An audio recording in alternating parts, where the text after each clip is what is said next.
Hello दोस्तों, स्वागत है आपका स्पार्क कोचिंग सेंटर में। तो गाइस, आज की वीडियो में हम पढ़ने वाले हैं क्लास 12th की पॉलिटिकल साइंस, जिसका चैप्टर नंबर है सेकंड और चैप्टर का नाम है सत्ता के समकालीन केंद्र।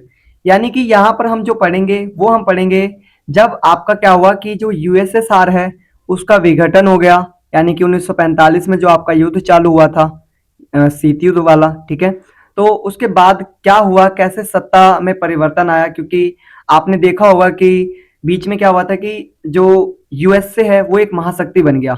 यानी कि जब आपका सोवियत संघ सोवियत संघ का विघटन हुआ तो यूएसए ओनली एक महाशक्ति बचा, क्योंकि जो यूएसएसआर था वही कहीं ना कहीं जो यूएसए की टक्कर कर सकता था। लेकिन 1991 में क्या हुआ कि यूएसएसआर टूट गया। तो अब विश्व क्या हो गया, विश्व में एक महाशक्ति बची, और वो महाशक्ति कौन थी? ओनली जो यूएसए है यानी अमेरिका बचा था। तो वैकल्पिक मतलब कि ऐसे विकल्प आ गए सत्ता में, जो पावर एक जगह नहीं बची, पावर क्या हो गई, बट गई। जैसे पहले एक ध्रुवीय विश्व बन गया, लेकिन अब हम ऐसा नहीं कह सकते कि हमारा जो विश्व है वो एक ध्रुवीय है। हम ऐसा नहीं कह सकते कि सिर्फ जो सारी शक्तियां हैं वो किसके पास है, वो यूएसए के पास है। ऐसा नहीं कहा जा सकता। क्यों? क्योंकि आज आपने देखा हुआ कुछ ऐसे देश हैं जो कहीं ना कहीं एक महाशक्ति के रूप में उभर रहे हैं, जिसमें से चीन है, जिसमें से आपका भारत भी है, और भी कई देश हैं। तो गाइस, ये सारी चीजें अभी हम इस चैप्टर में पढ़ेंगे। उससे पहले मैं बता दूं कि यहाँ पर मैं आपको 12th क्लास के लगभग geography, political, history, physical education इत्यादि सभी की वीडियो करवाऊंगा। तो इस चैनल के माध्यम से आप बहुत सारी चीजें सीख सकते हैं। साथ ही साथ मैं 11th क्लास भी यहाँ पर कवर करवा रहा हूँ। तो अगर आपका कोई जान पहचान का रिलेटिव हो, या फिर फ्रेंड हो, या फिर आपकी बहन हो, भाई हो, तो आप उसको भी भेज सकते हैं इस चैनल को, और 11th क्लास की वीडियोस को बोल सकते हैं कि यहाँ से आप लोग अपनी प्रिपरेशन कर सकते हैं, क्योंकि यहाँ पर हम ऑलमोस्ट सारी चीज़ें करवा रहे हैं। तो आप कर सकते हैं इजीली, क्योंकि इस चैनल के माध्यम से ऑलमोस्ट मैं इंग्लिश भी सिखा रहा हूँ, तो आप इंग्लिश भी सीख सकते हैं। पूरा इंग्लिश का स्पोकन कोर्स है। साथ ही साथ मैं बता दूं, हमारा एक और यूट्यूब चैनल है जिसका नाम है spark coaching centre for English. वहाँ हम सिर्फ इंग्लिश इंग्लिश सिखाते हैं। बहुत जल्द यहाँ पर और भी चीज़ें हम लेकर आते रहेंगे। तो बस आपका सपोर्ट चाहिए, आप सपोर्ट करिए, ज़्यादा से ज़्यादा चैनल को सब्सक्राइब करें और शेयर करें, ठीक है। तो आइए स्टार्ट करते हैं वीडियो को। तो देखिए, सत्ता के समकालीन केंद्र मतलब कि ऐसे केंद्र जो मतलब किसी एक के पास महाशक्ति बनने का अधिकार नहीं रह गया। मतलब कि अब इसमें क्या हो गया, कुछ ऐसे देश उभर कर आए जो कहीं ना कहीं एक महाशक्ति के रूप में दिखे, और कुछ ऐसे संगठन जिन्होंने महाशक्ति का रूप ले लिया। तो आइए उनके बारे में पढ़ते हैं। तो महत्वपूर्ण जानकारी है, देखिए, पहला है शीत युद्ध 1945 से 1991 तक, ठीक है, मतलब चला। इसके बीच में ही क्या हुआ, शीत युद्ध हुआ, ठीक है। आगे दे रखा है सोवियत संघ का विघटन 25 दिसंबर 1991 को हुआ। यानी जो सोवियत संघ का विघटन हुआ था, यानी यूएसएसआर का, उसका विघटन हुआ था बच्चों 25 दिसंबर 1991 को, ठीक है। आगे देखिए, तीसरा पॉइंट है विश्व एक ध्रुवीय हो गया, अमेरिका एकमात्र महाशक्ति बचा। यानी विश्व कैसा हो गया, एक ध्रुवीय। यानी मान के चलो, देखो, दो दो जने हैं, मतलब दो लड़ाई कर रहे हैं, उनमें से एक मर जाएगा तो कौन बचेगा, सिर्फ एक ही बचेगा ना। वैसे ही तो यूएसए और यूएसएसआर में लड़ाई हो रही थी, लेकिन यूएसए क्या हुआ, सॉरी, यूएसए जीत गया और यूएसएसआर टूट गया, मतलब हार गया। तो कहने का मतलब यह है कि इससे क्या हुआ कि विश्व में एक महाशक्ति बची, कौन थी, वो अमेरिका था, ठीक है। आगे देखो, बता रखा है यूरोपीय संघ यानी ईयू, यूरोपियन यूनियन, ठीक है। स्थापना कब हुई थी इसकी, 1992 में। कब हुई थी, 1992 में, जब पृथ्वी सम्मेलन हुआ था, ठीक है। यूरोपियन यूनियन इसको जाना जाता है, ठीक है। ये बहुत इंपॉर्टेंट है, अब इसके बारे में आएगा आगे, ठीक है। आगे देखिए, बता रखा है ASEAN association of south east Asian Nations, ठीक है। ये इसका फुल नेम है आसियान का, और इसका जो गठन हुआ था यानी स्थापना हुई थी वो हुई थी 1967 को। और इसकी जो, देखो, इसको जब स्थापना हुई थी ना आसियान की, तो इसमें 5 कंट्रीज थी। पांचों के नाम बताया था मैं। पहला था इंडोनेशिया, फिर मलेशिया, फिर फिलीपींस, फिर सिंगापुर और फिर थाईलैंड, ठीक है। थाईलैंड की राजधानी है बैंकॉक, वहीं पर कहीं ना कहीं इसकी बात रखी गई थी, ठीक है। आगे देखिए, ये मेरा कॉन्टेक्ट नंबर है और मेरा नाम है बिट्टू कुमार। तो ये मेरा कॉन्टेक्ट नंबर है 8178988103, ठीक है। आप इस नंबर पे कांटेक्ट कर सकते हैं, और अगर आपको ये वाली पीडीएफ फुल चाहिए, यानी कि सभी क्वेश्चन सभी आंसर्स, तो आप उसको भी परचेज कर सकते हैं। जो करना चाहे कर सकता है, जो नहीं करना चाहे कोई जोर जबरदस्ती नहीं है, ठीक है। तो आगे चलते हैं। दोस्तों अभी तक हमने पढ़ा महत्वपूर्ण जानकारी, अब हम पढ़ेंगे महत्वपूर्ण प्रश्न। ठीक है, यही प्रश्न कहीं ना कहीं आपके एग्जाम्स में आते हैं और अच्छे मार्क्स दिलवा के जाएंगे आपको डेफिनेटली, अगर आप इनको अच्छे से प्रिपेयर कर लेते हैं तो देखिए पहला क्वेश्चन है, आसियान का मुख्य उद्देश्य क्या था। देखिए कुछ भी चीज अगर होती है तो उसका कोई उद्देश्य होता है, जैसे आज आप पढ़ रहे हैं तो आपका भी कोई ना कोई उद्देश्य होगा, मैं ये वीडियो बना रहा हूं तो मेरा भी कोई ना कोई उद्देश्य होगा। तो आसियान का भी जो गठन हुआ था उसका भी कोई ना कोई उद्देश्य था। तो देखिए जो उसका उद्देश्य क्या था, आसियान का उद्देश्य आर्थिक विकास को तेज करना और उसके माध्यम से सामाजिक और सांस्कृतिक विकास हासिल करना था। यानी आसियान का मुख्य उद्देश्य था क्या करना, कि वहां पर ना आर्थिक विकास करना, ठीक है, और जो क्या नाम है उसी के माध्यम से सामाजिक विकास करना, कि समाज का भी विकास हो सके और संस्कृति का भी विकास हो सके। आगे देखिए क्वेश्चन नंबर सेकंड है, आसियान की स्थापना कब हुई। बहुत इंपॉर्टेंट क्वेश्चन है, एक मार्क्स में आ सकता है। ठीक है, तो आसियान की स्थापना हुई थी बच्चों 1967 में और 5 देशों ने मिलकर इसकी स्थापना की थी। आगे नंबर क्वेश्चन नंबर थर्ड है आपका, यूरोपीय संघ की स्थापना कब हुई। तो देखिए जो यूरोपीय संघ यानी ईयू, उसकी स्थापना हुई थी 1992 में। कब हुई थी, 1992। ठीक है, आगे देखिए क्वेश्चन नंबर फोर्थ है, आसियान शैली क्या है। जो आसियान शैली है वो है क्या, ये हम जान लेते हैं। अनौपचारिक, टकराव रहित और सहयोगात्मक मेल मिलाप की नीति को आसियान शैली कहते हैं। यानी कि एक ऐसा तरीका, एक ऐसा वे जिसमें अनौपचारिक, टकराव रहित और सहयोगात्मक, मतलब कि कुछ भी अनौपचारिक नहीं, कुछ भी सारी चीजें औपचारिक रहेंगी और टकराव रहित रहेंगी और सहयोगात्मक मतलब एक दूसरे का सहयोग करेंगे और मेल मिलाप मतलब आपस में भाईचारे के तरीके से रहेंगे, ऐसी एक जो शैली होती है ना उसे आसियान शैली कहते हैं। ठीक है,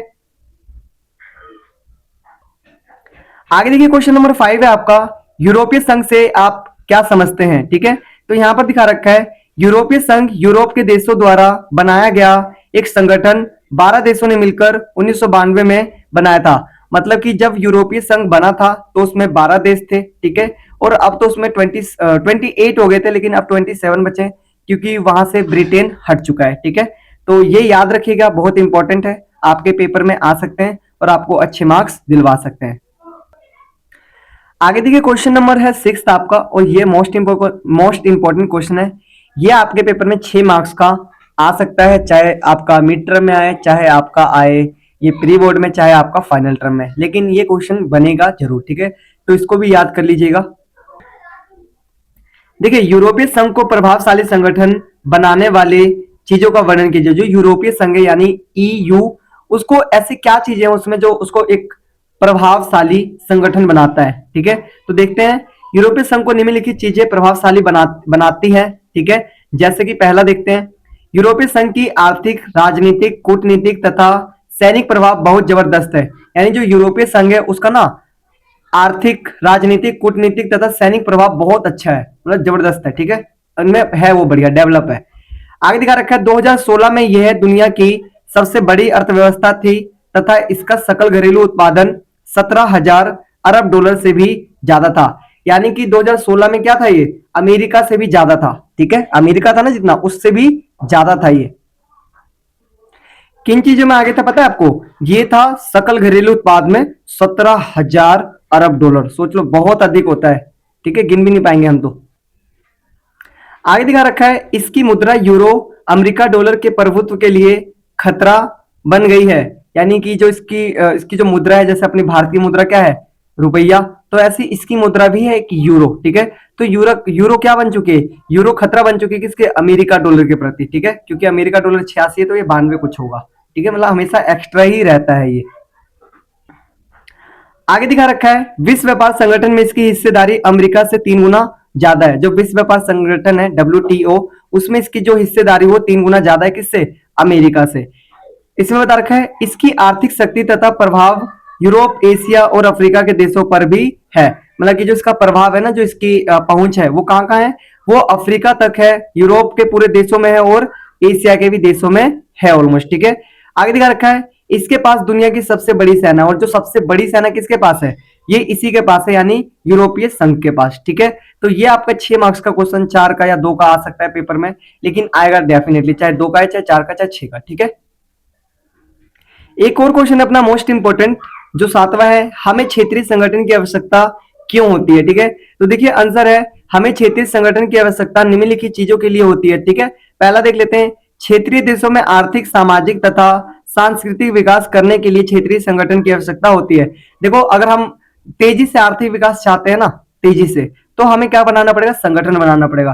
ठीक है, हर देश अपने आप में संपूर्ण नहीं है, तो किसी के यहाँ कुछ की कमी है, किसी चीज के यहाँ कुछ की कमी है। ठीक है, जैसे जो आपका जापान है, वहां पर कच्चा माल बहुत कम होता है। ठीक है, तो वो क्या करता है, किसी और देश से मंगवाता है। ठीक है, इंपोर्ट करता है। ठीक है, तो कहीं ना कहीं देखो, एक देश अपने आप में परिपूर्ण नहीं है, तो हम जब संगठन बना के किसी कार्य को करते हैं ना, तो वो कार्य बहुत आसानी से और जल्दी हो जाता है। ठीक है, इसलिए हमें क्षेत्रीय संगठन की आवश्यकता होती है। दूसरा दिखा रखा है, देशों में आपसी सहयोग और भाईचारे को बढ़ावा देने के लिए भी आवश्यकता होती है, यानी कि हर एक देश ऐसा बन सके कि उनमें आपस में भाईचारा हो सके। ठीक है, मतलब सभी एक तरीके से भाई भाई की तरह रह सके। तो ये कब होगा? जब हम कोई ऐसा संगठन बनाएंगे जिसमें हम उसमें हो। ठीक है, जैसे कि यूरोपीय यूनियन है, तो उसके जितने भी देश है ना, वो आपस में एक दूसरे के साथ मिलके रहते हैं। ठीक है, आसियान है, उसमें मिलके रहते हैं। आगे बता रखा है, तीसरा, क्षेत्रीय देशों में शांति तथा सुरक्षा स्थापित करने के लिए आवश्यकता होती है, यानी अगर जो क्षेत्रीय देश है उनमें अगर आपको शांति और सुरक्षा स्थापित करना है, उसको बनाए रखना है, तो भी कहीं ना कहीं क्या जरूरत पड़ेगी? आपको एक संगठन की जरूरत पड़ेगी। जैसे भारत और पाकिस्तान के बीच लड़ाई क्यों होते रहते हैं? क्योंकि यहाँ पर एक संगठन बना था दक्षेश, लेकिन वो सफल नहीं हुआ, इसीलिए तो लड़ाई हो रही है ना कहीं ना कहीं। तो अगर संगठन रहेगा तो क्या रहेगा? हर किसी में भाईचारा रहेगा और आपस में लड़ेंगे कम। आगे दिखा रखा, आपसी झगड़ों का निपटारा शांतिपूर्वक करने के लिए आवश्यक है। अब देखो, जैसे भारत और पाकिस्तान है, लड़ाई हो जाती है, कैसे लड़ने लग जाते हैं। ठीक है, तो अगर यहाँ पर क्षेत्रीय संगठन होगा कोई सा, जैसे आसियान वो था अपना दक्षेश, तो दक्षेश अगर चलता रहता, वैसे तो वो निष्क्रिय हो गया वैसे, लेकिन अगर वो चलता रहता तो सोचो क्या होता आज, आपसी देशों में लड़ाई नहीं होती और शायद हम और ज्यादा ग्रो होते। तो कहने का मतलब है, इसलिए भी आवश्यकता पड़ती है ताकि लड़ाई ना हो, भाईचारा बना रहे, व्यापार भी अधिक हो। यहाँ पर मैं आपको कुछ मोस्ट इंपोर्टेंट क्वेश्चन बता रहा हूँ, जो हमारी जो नोट्स हैं, फुल नोट्स, उसमें दिया हुआ है। अगर किसी बच्चे को परचेज करना हो तो अभी मैं नंबर दिखा दूंगा लास्ट में, उस पर आप कांटेक्ट करके व्हाट्सअप कर सकते हैं। ठीक है, जो भी आपको करना है करके आप नोट्स परचेज कर सकते हैं। तो आठवां क्वेश्चन है, आसियान के कोई 4 मुख्य उद्देश्य लिखें। जो आसियान है उसके कोई 4 मुख्य उद्देश्य लिखने। ठीक है, या फिर 1967 में आसियान की स्थापना के पीछे क्या महत्व था? जो आसियान का आज संगठन बना हुआ है, उसकी स्थापना क्यों की गई, ये आपको बताना है। दोनों क्वेश्चन का आंसर बिल्कुल सेम है। आप अगर पढ़ेंगे तो कहीं ना कहीं इजीली इन क्वेश्चंस को आप ऐसे नॉर्मल भी बना सकते हैं, आपसी सहयोग के लिए, व्यापार के लिए। यार बहुत इजी है, आप अगर पढ़ेंगे ना तो आपको पता लग जाए कि ये कितना क्वेश्चन इजी है। बस एक बार पढ़िए डीपली। आगे दिखा रखा है, नोवा क्वेश्चन है, आसियान विजन 2020 की मुख्य बातें क्या है? जो आसियान विजन 2020 है कि वो क्या विजन देख रहे हैं आगे, उसकी मुख्य विशेषता आपको यहाँ पर बतानी है। ये भी आपका 6 या 4 मार्क्स का आ सकता है। आगे देखिए, बता रखा है कि 10वां क्वेश्चन, क्वेश्चन 10वां, चीन और भारत की उभरती अर्थव्यवस्थाओं में मौजूदा एक ध्रुवीय विश्व व्यवस्था को चुनौती दे सकने की क्षमता है। क्या आप इस कथन से सहमत हैं? अपने तर्कों से अपने विचारों की पुष्टि कीजिए। अब बता रहे हैं कि क्या चीन और भारत अब ऐसी शक्ति बन चुके हैं जो एक ध्रुवीय विश्व को मतलब कि मात दे सके, मतलब उनसे टक्कर ले सके। एक ध्रुवीय का मतलब रहता है यहाँ पर यूएसए को। क्या वो यूएसए को टक्कर दे सकते हैं? देखिए, मैं कहूंगा चीन तो दे सकता है, लेकिन भारत की मैं नहीं कह सकता। हालांकि मैं एक भारतीय नागरिक हूं। ठीक है, यहाँ के जो नेता इत्यादि हैं वो सिर्फ बस ऊपरी ऊपरी बातें करते हैं, जमीन पूरी खोखली है। पूरी दिल्ली का अभी बारिश हुई है, पूरा बुरा हाल है। ठीक है, हर गली बेकार है, हर सड़क बेकार कर दिया है इन्होंने। ठीक है, तो ये जो राजनेता है इनको थोड़ा सा इंफ्रास्ट्रक्चर पे ध्यान देना चाहिए, पूरे देश का, ऐसे नहीं सिर्फ दिल्ली दिल्ली, पूरे ऑल ओवर इंडिया, ताकि कहीं ना कहीं जो हमारा देश है वो तरक्की कर सके। और रोजगार इत्यादि की सुविधा यहाँ पर प्रोवाइड करवानी चाहिए, ताकि कहीं ना कहीं हर व्यक्ति रोजगार प्राप्त कर सके और हर व्यक्ति अपना योगदान दे सके कहीं ना कहीं देश को आगे बढ़ाने में। सोचो, अगर किसी व्यक्ति पे नौकरी नहीं है, वो काम ही नहीं कर रहा, तो क्या वो देश को आगे बढ़ाएगा? जिस देश में रोजगार नहीं होता उस देश में उस देश की हालत ही खराब रहती है ऑटोमेटिकली। तो भारत की भी वही स्थिति हो गई है धीरे धीरे। बस हम ऊपरी ऊपरी नाच रहे हैं कि हम विश्व गुरु बन रहे हैं, ये बन रहे हैं, बन कुछ नहीं रहे। अब अगर आप लेवल देखेंगे, ग्राउंड लेवल से देखेंगे, तो भारत कहीं भी कुछ उन्नति नहीं कर रहा है। ठीक है, जस्ट ये ऊपरी ऊपरी अफवाहें हैं। ठीक है, क्योंकि यहाँ पर बहुत चीजें अभी बननी बाकी हैं। ठीक है, शिक्षा को सबसे पहले बढ़िया करिए। एक वीडियो बनाऊंगा मैं शिक्षा के ऊपर, ज्यादा से ज्यादा उस वीडियो को शेयर करिएगा, क्योंकि वो प्राइवेट वर्सेस गवर्नमेंट स्कूल की बुक को लेकर बनाऊंगा मैं। क्योंकि मैंने उनको नोट करा, देखा और समझा, तब जाके मैं वहां पर सोच रहा हूँ कि एक वीडियो बनानी चाहिए जिसके माध्यम से मैं सरकार तक अपनी बातों को पहुंचा सकूं। ठीक है, तो देखिए ये जो क्वेश्चन है, तो हम अपने व्यू रखेंगे इनके प्रति। ठीक है, कि क्या भारत, देखो चीन की तो मैं कह सकता हूँ भारत भी कर सकता है, ऐसा नहीं है भारत नहीं कर सकता, यहाँ तो सबसे ज्यादा युवा है। तो कहने का मतलब है यहाँ की जो सरकार है उनको थोड़ा सा ध्यान देना पड़ेगा, शिक्षा को इस लेवल पे करना पड़ेगा कि एक गरीब से गरीब व्यक्ति भी उसको अपने कर सके पूरा शिक्षा को। ठीक है, और एक अमीर से अमीर व्यक्ति भी, तो शिक्षा इतनी सस्ती कर दो यहाँ पर कि शिक्षा एकदम नॉर्मल हो जाए और लोग वह पढ़ाई पे बहुत ज्यादा फोकस करने लग जाए। ठीक है, ये मेरा कॉन्टैक्ट नंबर है 8178988103। यहाँ पर आप कॉल करके आप मेरे से पीडीएफ परचेज कर सकते हैं अगर आपको चाहिए तो, कोई जोर जबरदस्ती किसी के साथ नहीं है। ठीक है, बिट्टू कुमार मेरा नाम है, पूरी प्लेलिस्ट मिल जाएगी आपको 12th क्लास की, डिस्क्रिप्शन में भी दे दूंगा। और ऐसे भी बहुत जल्दी हम सोचेंगे कि जियोग्राफी की भी वीडियो बना दूं जल्दी से जल्दी और आपके लिए अपलोड कर दूं, ताकि आप कहीं ना कहीं अच्छे मार्क्स पेपर में गेन कर सके। तो आज के लिए इतना ही, बने रहिए चैनल के साथ, सीखते रहिए। टाटा बाय बाय, जय हिंद, जय भारत।